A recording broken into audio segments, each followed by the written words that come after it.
작년에 코로나 사태가 진행이 되면서 마이크로소프트의 CEO인 사티아 나델리는 이런 얘기를 했어요. 지난 3년 동안 디지털 트랜스포메이션을 수행을 해왔는데 지난 2개월 동안 변화가 우리가 3년 동안 겪은 것보다 훨씬 더 빨리 지나간다고 이런 얘기를 했습니다. 이것을 티핑 포인트하고 연결지어서 말씀드리면은 우리의 제품과 서비스를 어떤 부분은 레노베이션하고 어떤 부분은 폐기시키고 또 어떤 부분은 새롭게 추가해서 고객들한테 새롭게 다가갈 거냐 하는 문제입니다. 결국은 그 현상을 정확하게 예측하지 않으면은 굉장히 많은 시간과 돈을 쓰고도 고객의 마음을 얻지 못하는 거죠.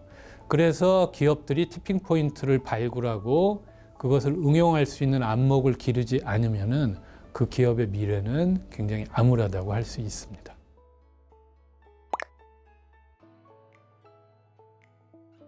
코비드-19 시대를 지나면서 이 디지털 트랜스포메이션에 상당히 가속화가 붙는다는 얘기를 드렸습니다. 뭐 아시는 분은 아시겠지만 백신 개발에는 무려 7단계의 프로세스가 진행이 되고요.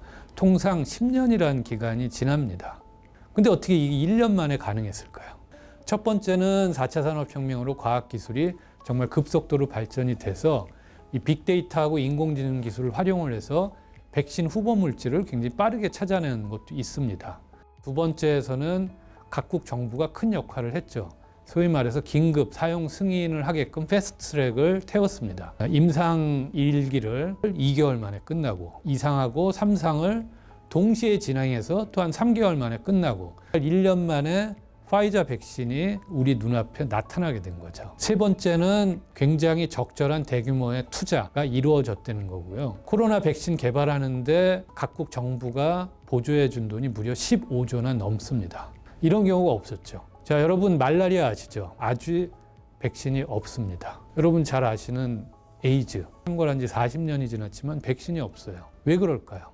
코로나만큼 돈이 안 되는 거예요. 민망한 얘기긴 하지만. 결국 티핑 포인트를 거치는 기간이 굉장히 짧아질 수가 있는 거예요. 그래서 기업 입장에서 향후 1, 2년 사이에 나타날 티핑 포인트가 뭔지에 대해서 정확하게 예측하고 대응하지 않고 아이고 뭐 나타난 다음에 대응하면 되지 하면은 요즘같이 빠르게 변화하는 세상에서는 선도 그룹의 하청업체로 전락할 그런 위기적인 상황인 겁니다. 대한민국에 계신 기업의 오너분, 창업자하고 CEO들한테 이런 설문조사를 했어요. 팬데믹 시대에 CEO한테 요구되는 제일 첫 번째 덕목이 무엇이라고 생각하십니까? 무려 55%가 신산업을 창출하고 육성할 수 있는 능력이라고 대답을 했습니다. 이걸 달리 말하면은 티핑 포인트를 볼 수 있는 안목과 그걸 통해서 신사업을 육성할 수 있는 능력이라고 할 수 있습니다. 그게 바로 정답인 것입니다.